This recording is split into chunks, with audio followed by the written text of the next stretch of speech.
Recorded Books presents an unabridged recording of 13 Rue Therese by Elena Mauli Shapiro, narrated by Jefferson Mays, with Mia Barron.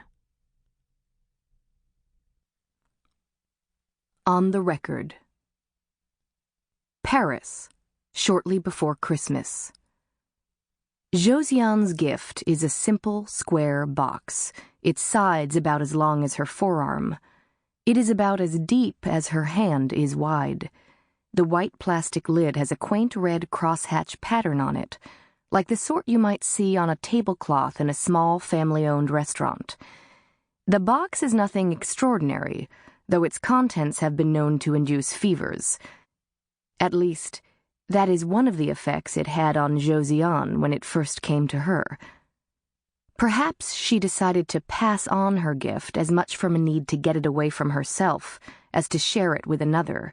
At least, the box let her think she decided. The first was a Russian physicist, whose face she had liked best when flipping through the files of foreign professors. His photograph called to her.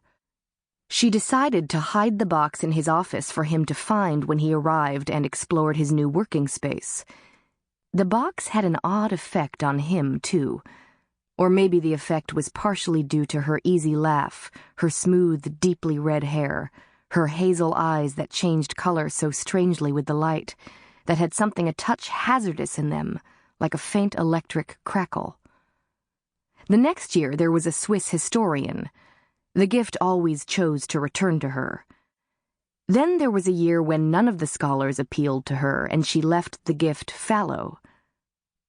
At first, Josiane thought this year would be the same. She'd taken no special notice of him. He was a foreign professor like all the others in her stack, a piece of paper she would have to enter into a database, assign an office space to, order a library card for. When he wrote to ask her questions about his sojourn in France, he was crisply polite, surprisingly formal for an American. When she entered his curriculum vitae into the system, she typed the words without really seeing them. A scholar in 19th century French literature from a California university. It was only when her automatic fingers copied in one of his side projects, translating the poems of Paul Valéry, that something registered with her. She stopped and looked back up at the top of the page to check the name she had entered, truly reading it for the first time. Trevor Stratton. A translator, caught in... Sample complete. Ready to continue?